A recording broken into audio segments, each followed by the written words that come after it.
Today I will discuss these two small topics, cold chain and hazards of immunization. These are the last topics as far as the immunization or immunity is considered. So up till now I have discussed about what is meant by immunization, what are the types of immunization, 5 types of immunization, different immunization program, national immunization program, universal immunization program, EPI, expanded program immunization. Now it's okay, now the vaccine is available. Then to get the better efficacy and the best potency of that vaccine, the cold chain of that vaccine has to be maintained. Now what is meant by cold chain? Cold chain means, why there is a need of cold chain? Because these vaccines need storage at particular degree temperature. Few vaccine needs -degree temperature for storage. Vaccines like polio vaccine, measles, mumps, rubella vaccine, they need -4 to -20 degrees centigrade for storage. While few vaccine needs freezer compartment, few vaccine needs cold compartment.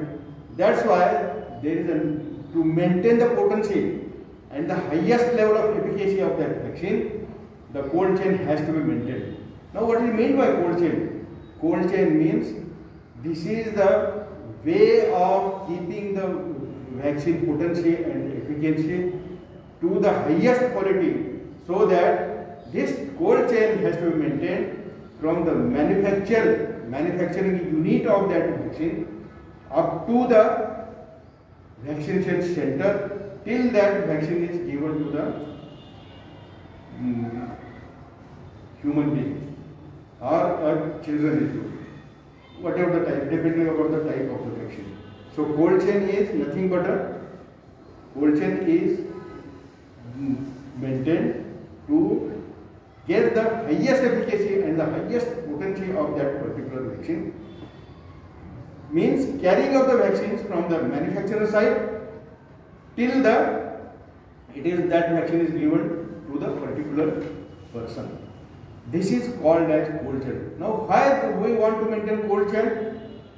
Because these vaccines, for manufacturing of this vaccine, lot of efforts and funds and manpower are required. And if those vaccines are not stored at a particular temperature, then vaccine becomes useless. They are just like a water. So one has to maintain the cold chain. Now how to maintain the cold chain? As I told you, polio vaccine needs -degree temperature. Measles needs freezer compartment. Rest other vaccines like DPT, tetanus toxoid, ARV, all these needs only the coldness, not the freezer or the -degree temperature. So you can keep in the cold compartment.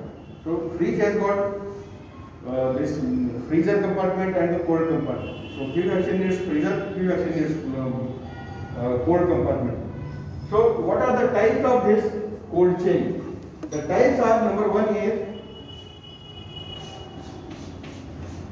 walk-in compartment, is number 1. Number 2 is ILR, or this is also called as refrigerator of 300 liters or fridge of 300 liters. Third is ILR 150. This is the capacity, 300 or 150 is the capacity of that freezer. Fourth is, I will come to this all this one by one. Then the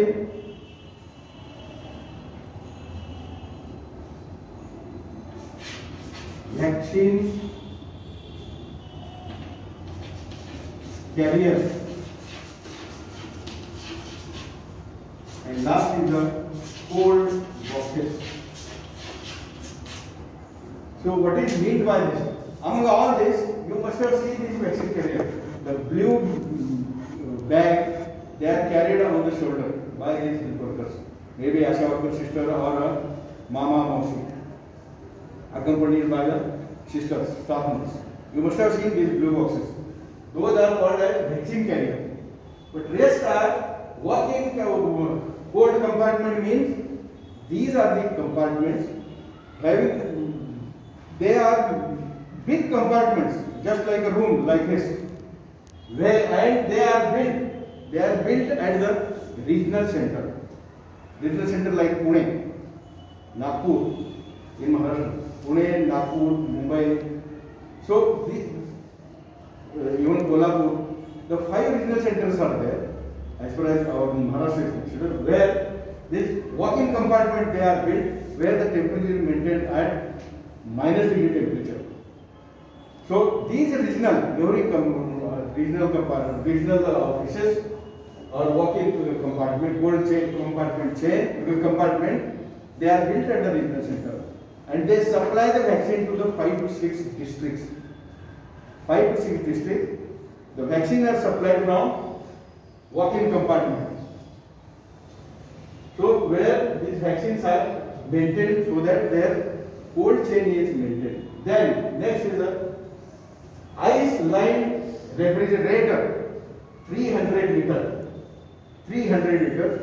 They are, this ice-lined refrigerator are supplied at the district level, every district level, where these vaccines are stored for 3 months. 3 months. Their life is that much only. Then third is the ILR 150. They are supplied at taluka level and the PHC level. Next is the vaccine carriers. Again 3 months. Vaccine carrier, blue bags carried on the shoulder by the health workers.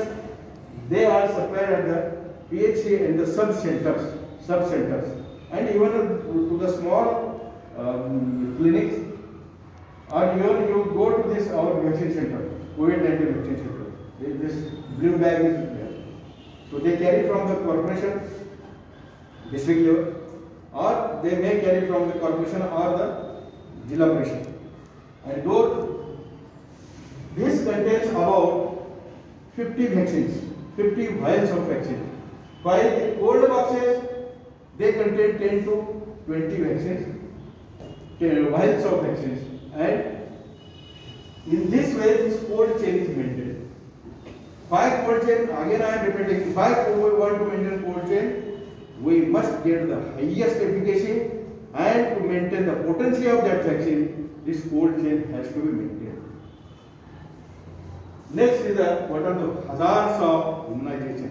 Hazards means bad effect, side effect, adverse effect. This is the hazards of immunization.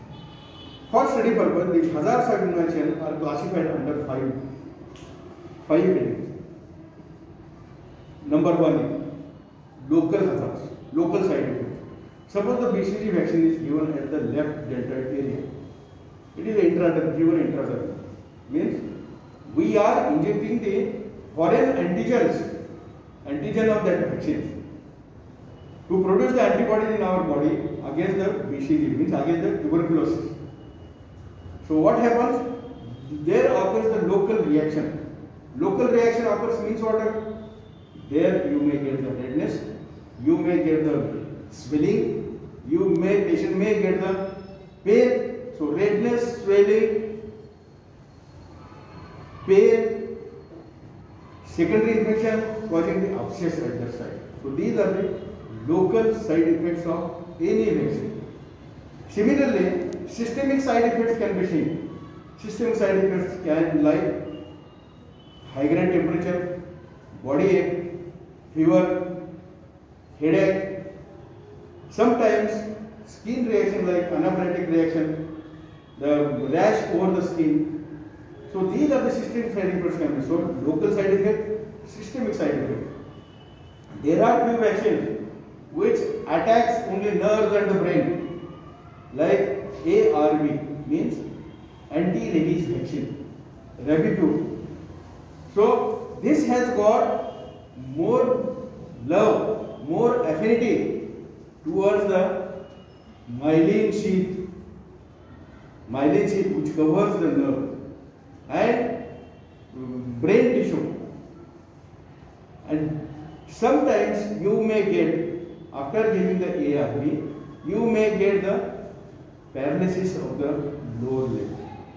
So you may get the paralysis of the lower leg, you may get the encephalitis. So I told you number 1 is local, number 2 is systemic, number 3 is involving the central nervous system, and number 4 is you may see the called as Stevens-Johnson syndrome. You must have heard this word, Stevens-Johnson syndrome. What is this? Stevens-Johnson syndrome is seen because of severe, very bad side effect of this, maybe from the vaccine or from the injection. Means there occurs the excoriation of skin. The skin comes out. All over blisters are seen on the body, and there is the highest mortality rate in Stevens-Johnson syndrome. Now, what is the treatment of this one? So how to avoid this? Coming to the actual treatment, you must test that vaccine first on each and every patient. How to test? Instill 2 drops of that vaccine in the eyes, because there is a mucous membrane in the eyes, congenital, and directly those are that is absorbed into the blood circulation. So if eye becomes red, if there occurs itching, don't give them. Or you can give the skin test dose of that vaccine. If the skin test dose is given and there occurs the redness and erythema, whose if you measure with the